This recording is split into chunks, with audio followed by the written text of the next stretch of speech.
संतोषपुर नाम का एक गांव था, जहां पर हार्दिक नाम का एक व्यक्ति धोबी का काम करके अपना घर चलाया करता था। हार्दिक लोगों के कपड़े धोने के लिए ज्यादा पैसे लिया करता था। एक औरत आकर हार्दिक को कपड़े देती है। ये लीजिए, ये थोड़े से कपड़े हैं, इन्हें धो दीजिए। जी धो तो दूंगा, मगर पूरे 20 रुपए लगेंगे। मगर मेरी ननद के गांव में तो धोबी 10 रुपए ही लेते हैं। तो फिर वहीं से अपने कपड़े धुला लिया कीजिए, क्योंकि इस गांव में अकेला मैं ही धोबी हूँ और मैं इतने ही पैसे लेता हूँ। गांव वाले इस विषय को लेकर प्रधान के घर जाते हैं। प्रधान, ये हार्दिक धोबी गांव वालों से कपड़े धोने के लिए काफी पैसे हथिया रहा है। हाँ प्रधान जी, जहाँ पर दूसरे गांव में कपड़े धोने के लिए 10 रुपए लगते हैं, वहीं पर ये हार्दिक धोबी हमसे 20 रुपए लेता है। ये बातें मैंने सुनी तो थी। आप लोग चिंता मत कीजिए, मैं अभी हार्दिक धोबी को आपके पास बुलाता हूँ। राजू, जाओ जरा हार्दिक धोबी को यहाँ बुला कर लाओ। जी प्रधान जी, अभी बुला कर लाया।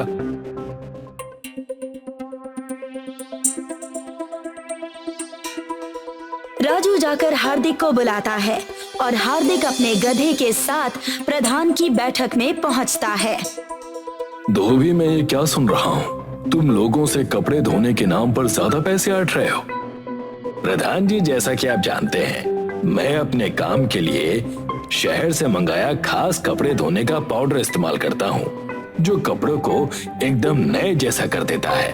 और जैसा कि आप जानते हैं कि मुझे मेरे गधे को भी धोना पड़ता है, और मैंने कभी किसी को मेरे पास कपड़े धुलाने के लिए जबरदस्ती तो की नहीं है प्रधान जी, क्यों? ये जवाब सुनकर प्रधान भी उससे कुछ नहीं कहते हैं और हार्दिक धोबी वाला अपने गधे को लेकर चला जाता है। मगर वहीं खड़ा मोहित अपने आप से कहता है, ये सब तो सिर्फ कहने की बातें हैं। ये कपटी धोबी सिर्फ गांव के लोगों को ठगने का काम कर रहा है। इस गांव में कोई और धोबी नहीं है, इसीलिए ये कपटी उसका फायदा उठा रहा है। उसी गांव में अमन नाम का एक विद्वान व्यक्ति भी रहा करता था, जो हर पेड़ पौधे का ज्ञान रखता था। मोहित अमन के पास जाकर उसे सारी बातें बताता है। तुम गांव वाले खुद ही अपने कपड़े क्यों नहीं धोते? आखिर हम कपड़े धोएं कैसे? सिर्फ पानी से? उस धोबी के पास किसी तरह का पाउडर है जो वो कपड़े धोने में इस्तेमाल करता है। बस इतनी सी बात, मैं आज ही रीठे का इस्तेमाल करके पूरे गांव के कपड़े धोने के लिए चूरा बनाता हूँ। अमन रीठे के पेड़ से कपड़े धोने के लिए चूरा बनाता है और दूसरी ओर हार्दिक अपने खास चूरे को लेने के लिए दूसरे गांव में जाता है और वहां दुकान वाले से उस चूरे को मांगता है। लाओ, वो पिसे हुए पत्थर का पाउडर दे दो। हाँ, अभी लाया। दुकानदार उसे पिसे हुए पत्थर का चूरा लाकर दे देता है और कहता है, मगर आप इतने सारे पत्थर के पिसे हुए पाउडर का करते क्या हैं? मैं अपने गांव वालों के कपड़े धोने में इस पाउडर का इस्तेमाल करता हूँ। मगर ये तो पत्थर से बना पाउडर है। ये बात तो तुम्हें और मुझे ही पता है ना। गांव वालों को मैं ये कहता हूँ कि ये पाउडर मैं शहर से मंगाता हूँ और उनसे ज्यादा पैसे ऐंठता हूँ। मेरा भी फायदा और तुम्हारा भी। हार्दिक उस चूरा को लेकर अपने धोबी घाट में आ जाता है और दूसरी ओर अमन गांव में हर जगह रीठा का चूरा बनाकर गांव में बांटने लगता है। अगले दिन 2 औरतें अपने कपड़े लेकर हार्दिक के धोबी घाट के पास से गुजरकर नदी के पास जा रही थी। लाओ लाओ, अपने कपड़े यहाँ रख दो और पैसे देकर चले जाओ। नहीं नहीं, हम आपके पास आज से कपड़े नहीं धुलवाएंगे, हम खुद ही अपने कपड़े धोएंगे। अब हमारे पास भी आपसे अच्छा कपड़े धोने का चूरा है। ये पाउडर तुम्हें कहाँ से मिला?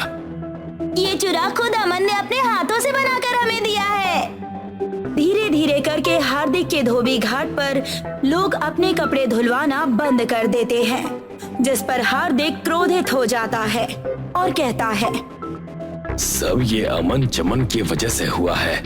इतना अच्छा मेरा काम चल रहा था, फिर इस अमन के बच्चे ने मोहित के साथ मिलकर सारा काम बिगाड़ दिया। अभी इन दोनों को मजा चखाता हूँ। क्यों गधे, करेगा ना मेरा काम?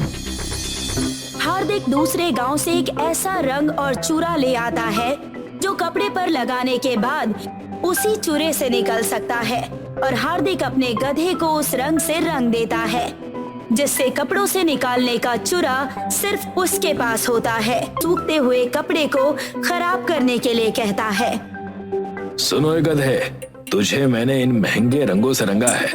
जा और सारे गांव वालों के सूखते हुए कपड़ों को रंग दे, और एक भी कपड़ा छूटना नहीं चाहिए।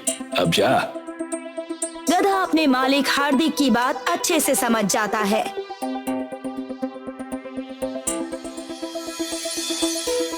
और पूरी रात घूम घूम कर गांव वालों के सूखते कपड़ों पर रंग लगा देता है।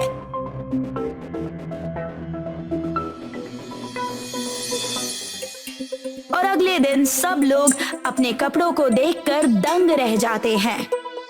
अरे ये रंग मेरे कपड़ों पर कैसे लग गया? मेरे पास बस एक ही जोड़ी कपड़े थे, वो भी खराब हो गए। सारे गांव वालों के सूखे हुए कपड़ों पर रंग लगे हुए थे। सब गांव वाले रीठा के चूरे को लेकर अपने कपड़े धोने के लिए नदी किनारे पहुंचते हैं। ये रंग तो कपड़ों से निकल ही नहीं रहा है। पता नहीं किसने हमारे कपड़ों पर ये रंग लगा दिया। तुम सही कह रहे हो, मेरे कपड़ों से भी ये रंग नहीं निकल रहा है। मेरे एक जोड़ी कपड़े खराब हो गए। ये घटिया रीठा का चूरा किसी काम का नहीं है। हम तो खामखा ही उस अमन पर भरोसा कर बैठे। प्रधान गांव में एक बैठक बुलाते हैं जिसमें अमन और मोहित दोनों को बुलाया जाता है। ये क्या मोहित और अमन, तुम्हारा दिया हुआ कपड़े धोने का चूरा किसी काम का नहीं है। ये तो हमारे कपड़ों पर से रंग निकाल ही नहीं पा रहा है। प्रधान जी, पर सारे गांव वालों के कपड़ों पर ये रंग लगाया किसने? पक्का ये कपटी धोबी और उस गधे का काम है। उसी वक्त हार्दिक धोबी अपने गधे को लेकर बैठक में पहुंच जाता है। कैसी बातें कर रहे हो मोहित? तुम मुझ पर और मेरे गधे पर आरोप लगा रहे हो।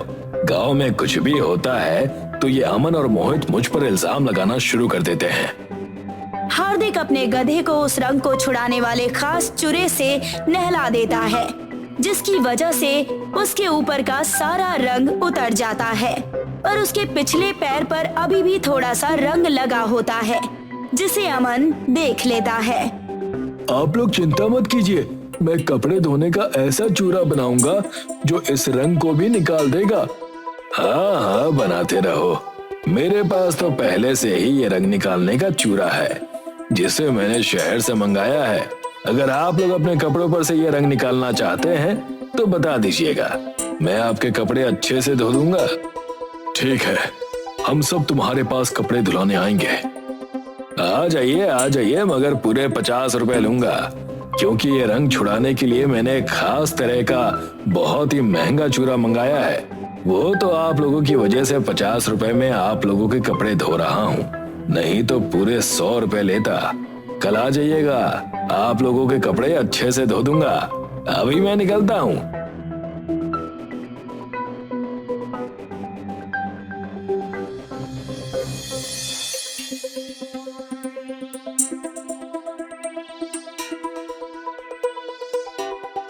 अमन और मोहित बीच रास्ते में रुक जाते हैं।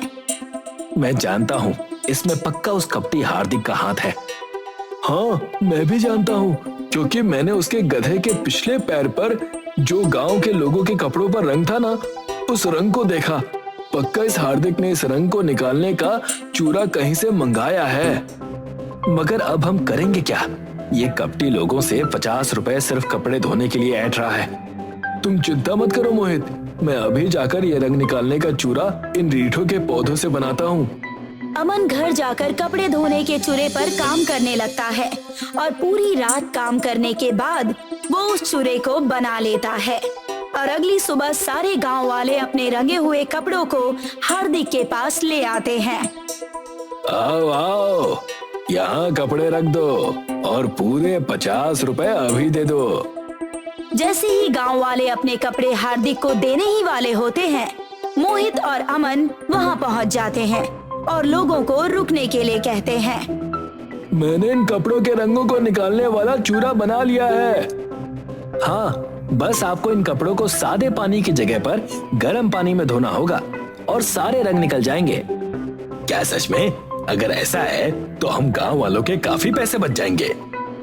और सारे गांव वाले हार्दिक के धोबी घाट से अपने कपड़े लेकर घर में गर्म पानी करके उन कपड़ों को धोने के लिए निकल जाते हैं, जिस पर एक बार फिर हार्दिक का गुस्सा 7वें आसमान पर पहुंच जाता है। ये अमन, चमन और मोहित हमेशा मेरा काम बिगाड़ देते हैं। अब मैं इनके कपड़ों पर ऐसा काला रंग लगाऊंगा जिन्हें ये खुद भी नहीं निकाल पाएंगे। अमन और मोहित को इस बात की भी भनक पड़ जाती है और वो दोनों ही प्रधान के घर जाकर सारी बातें बता देते हैं। और दूसरी ओर हार्दिक अपने गधे पर काले रंग की बोरी रखकर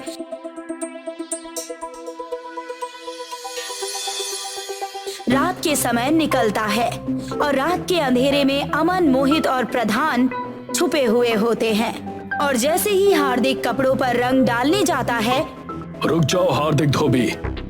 उनकी आवाज सुनकर वो काला रंग वो खुद पर ही पलट लेता है। प्रधान जी, आप यहाँ कैसे?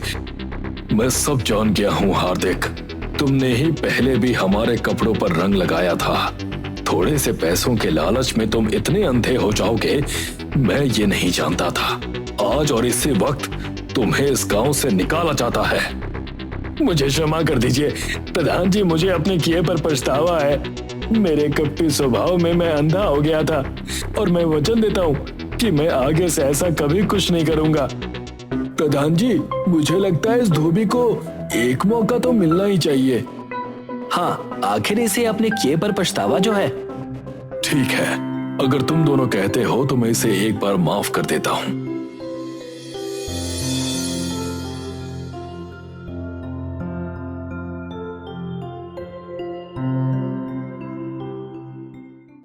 शिवानी एक साधारण लड़की है जो कि एक मध्यम वर्गीय परिवार से है।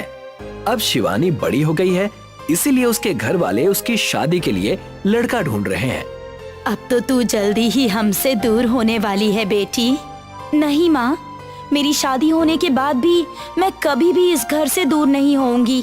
हाँ, शादी के बाद मुझे अपने ससुराल जरूर जाना पड़ेगा, पर इसका मतलब ये नहीं है कि मैं आपसे मिलने नहीं आऊंगी। सही कहा बेटी तुमने, शादी के बाद भी बेटियां कभी भी अपने माँ बाप से दूर नहीं होती। वो तो बस एक घर से दूसरे घर में चली जाती हैं। और नजरों से दूर होना भी भला कोई दिल से दूर होना थोड़ी ना होता है। ये कही ना पिताजी ने पते वाली बात। कुछ भी कहो, जो नजरों से दूर हो जाता है वो धीरे धीरे दिल से भी दूर हो ही जाता है। नहीं माँ, मेरे साथ ऐसा नहीं होगा। तुम जो कह रही हो वो होता होगा लोगों के साथ, पर देखना, भले ही मैं आपको कई कई महीनों तक नजर ना आऊं, पर जब भी आप दिल से मुझे याद करोगे मैं हमेशा आपके पास रहूंगी। बातें बनाने में तो तुम बाप बेटी दोनों माहिर हो। भगवान करे तुम्हारी शादी के बाद भी तुम दोनों का ये प्यार इसी तरह बना रहे। अच्छा भाई, अब मुझे नाश्ता करवा कर विदा करो। शिवानी के लिए एक जगह बात हुई है, मुझे आज ही लड़के से मिलने जाना है। ठीक है, आप हाथ मुंह धो लीजिए, मैं आपके लिए नाश्ता लगा देती हूँ। शिवानी के पिताजी हाथ धुलने के लिए जाते हैं और शिवानी की माँ उनके लिए नाश्ता लगाने, और शिवानी घर में बने छोटे से मंदिर में जाती है। हे कान्हा जी, मेरी शादी जिस भी लड़के से हो उसका व्यवहार अच्छा होना चाहिए और वो अपने माता पिता के साथ साथ मुझे भी मेरे माता पिता का सम्मान और मदद करने से ना रोके।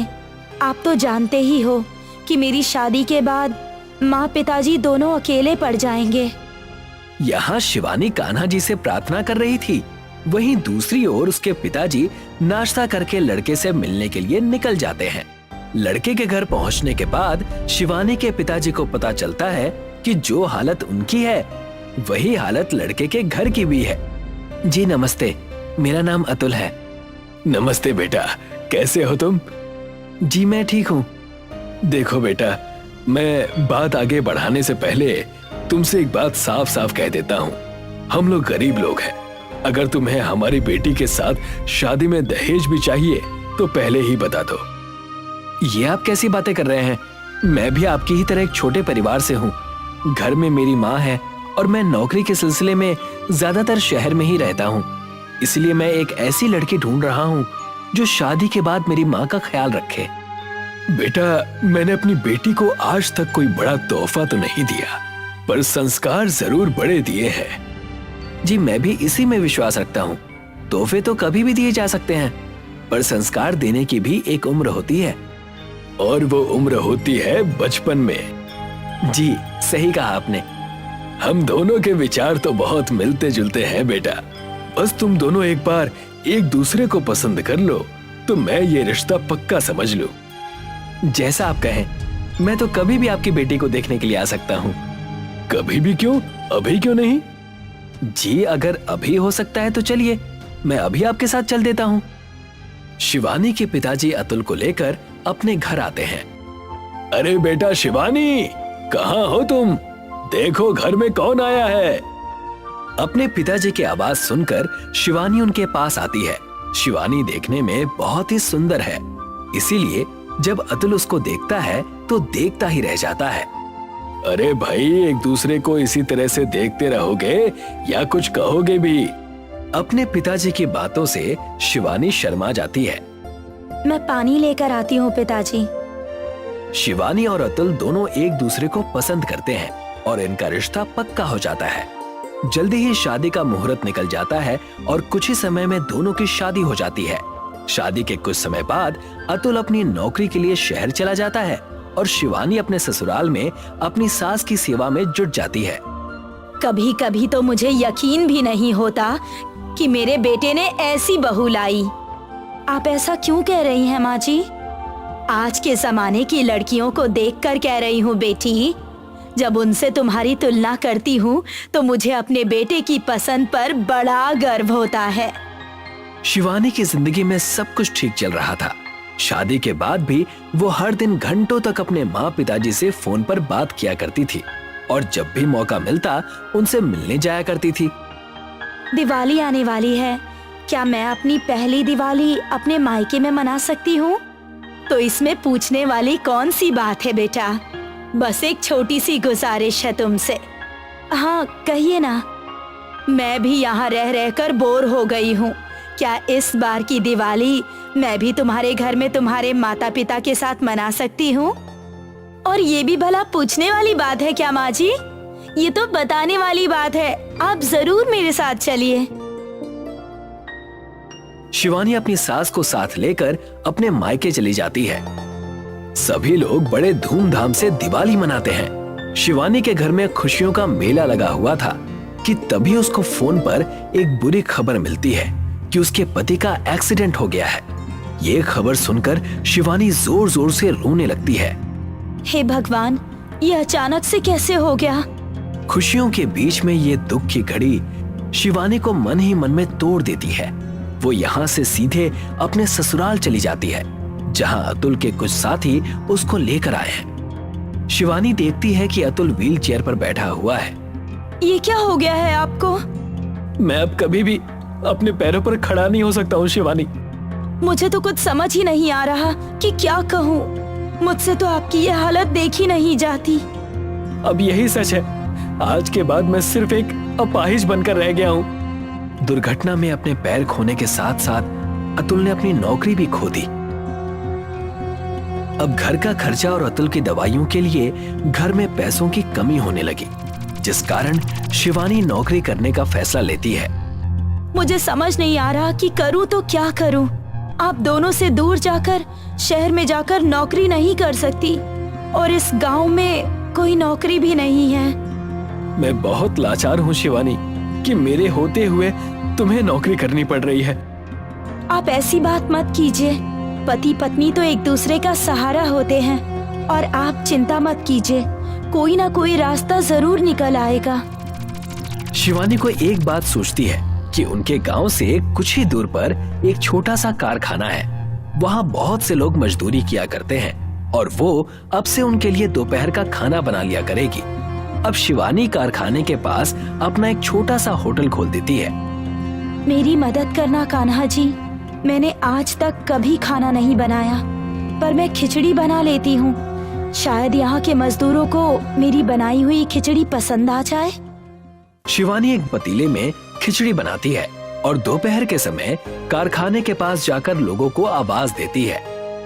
आ जाओ भाइयों, गर्मा गर्म खिचड़ी बनी है, आ जाइए, बहुत ही कम पैसे में आपको ताजी ताजी खिचड़ी खाने को मिलेगी।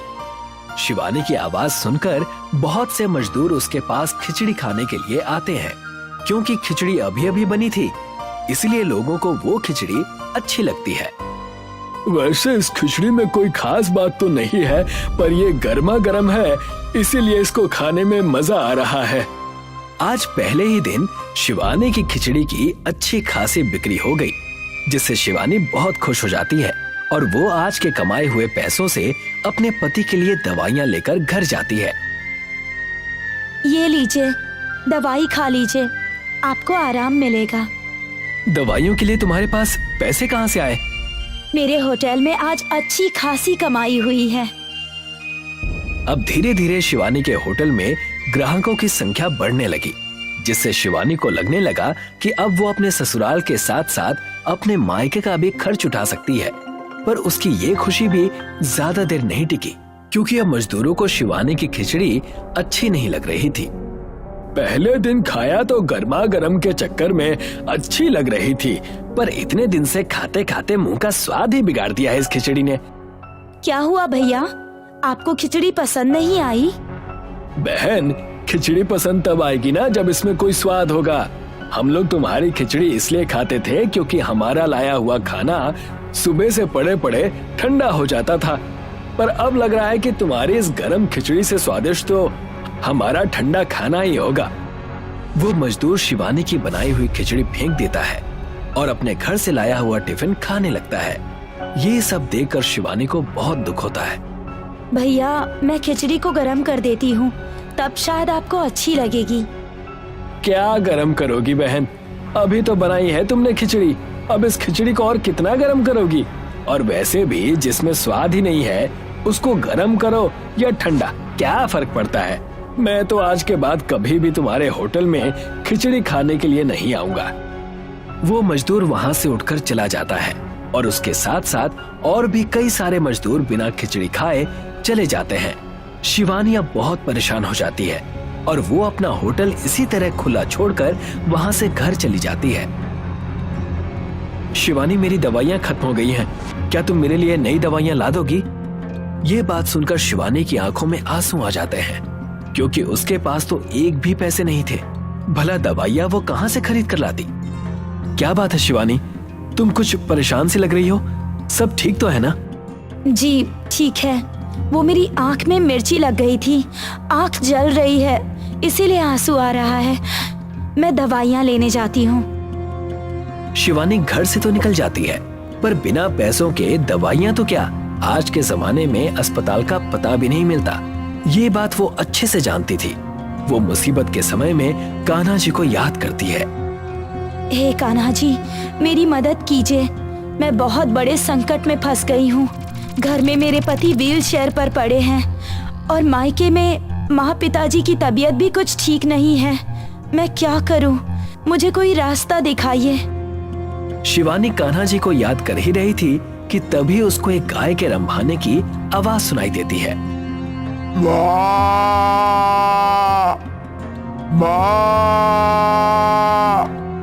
आवाज सुनकर शिवानी गाय की तरफ दौड़ती है। लगता है कान्हा जी ने ये गाय मेरी मदद के लिए भेजी है, पर इसकी हालत तो बहुत खराब लग रही है। मुझे ही खुद इसकी मदद करनी पड़ेगी।